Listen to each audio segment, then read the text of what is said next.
For years, the experts have said the web will really become big when the content moves from information to entertainment.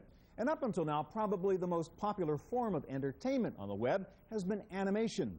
And one of the pioneers in this field is a guy named Joe Sparks. He's talking with Andrew right now about his newest animation series. Joe Sparks, joesparks.com. You're a computer animator, a games creator, and also you've now created a very original and funny online web cartoon, Radiskull and Devil Doll, of all names.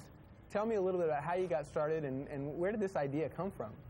Well, Radiskull is a big floating skull. I've always been into punk rock skulls and kind of underground art, and he's a big evil floating skull. But actually, I made a skull because I wanted to make something very easy to animate. And but the reason why I started a cartoon was just because I was working at Shockwave at the time, and it was the big money days of, you know, websites growing, lots of venture capital, and we wanted to attract some big names. And one of the big names was Mike Judge, who does Beavis and Butthead and King of the Hill. And we were going to try to convince him that he should do some original work for the web.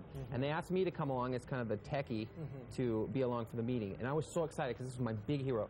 So I threw myself into learning everything about cartoons. I was doing games and stuff before. I really wanted to do a cartoon.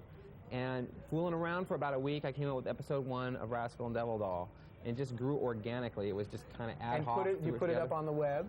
Put it up on the web, you know. Even though the meeting was canceled, I never got to meet my hero. I just had this little episode. I put it on the web, and all these people showed up. Friends of mine at Macromedia share it with their friends. 100,000 people showed up in 2 weeks. And I felt like I was on to something. Suddenly you found an audience. You had 100,000 people. Now, it's a few years later, and I think 8 or 9 episodes of the show later. What's the success been like? What's the audience reaction? Well, millions of people have seen it so far. Shockwave has been one of the #1, you know, entertainment sites, so they get millions of people a month. And the show, my show, will get as many as 1 million people a month.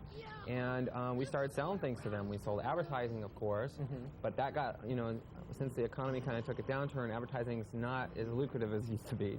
Put it mildly. But we did manage to sell people things like the little Devil Doll. And there's Devil Doll. Devil Doll exists as a doll, and he's kind of cute. Gals like him. I like that. My audience has a lot of females in it. Unlike a lot of underground cartoons, which are all kind of blood and guts, I recommend, hey, be unique. Do something cute and G-rated. It's amazing. So the other sort of business model that's evolving here is merchandising. Oh, certainly. Yeah. Things. You got an audience. The advertising is not as much anymore, but you do. The traffic keeps going up on the web. I mean, the audience, new people every day. I was getting this high. I've got as high as 350 letters in one day. Wow. I usually get about 45 letters a day. And so the audience is there, and you have to find ways to sustain it. We're doing comic books and books. There's a book that just came out, by the way. Book, and you say a comic book is coming out nationwide. As well? Yeah, working on a comic book. And just trying different things. Some of them are working. So the web is really the popularity vehicle, and then now you're merchandising it through other channels as well. Let's talk about the sort of the economy of scale, or the business of creating animation for the web versus creating it for television. Because what you're doing is actually, to me, very close to you know, sort of some sort of television animation. I mean, it looks really good, and it plays very well with a lot of good sound. Are there economies of scale for developing for the web? Well, you know, essentially there's a team of 1 for Radiskull and Devil Doll. Me. So you're I do the voice of Radiskull. And Devil Doll.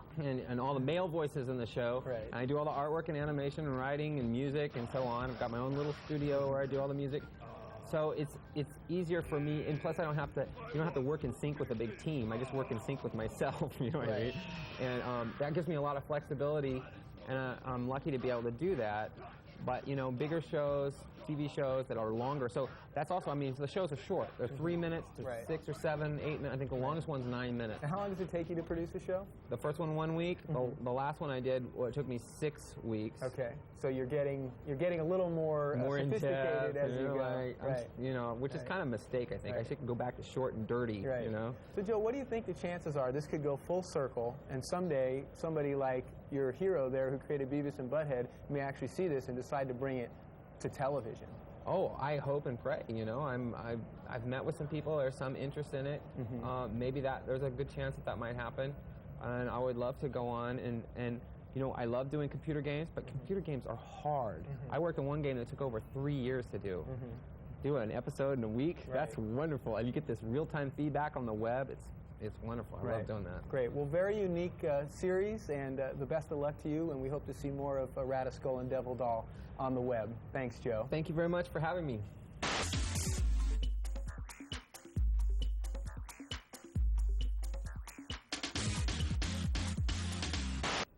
One of the real rushes in life is to be sitting in some floatable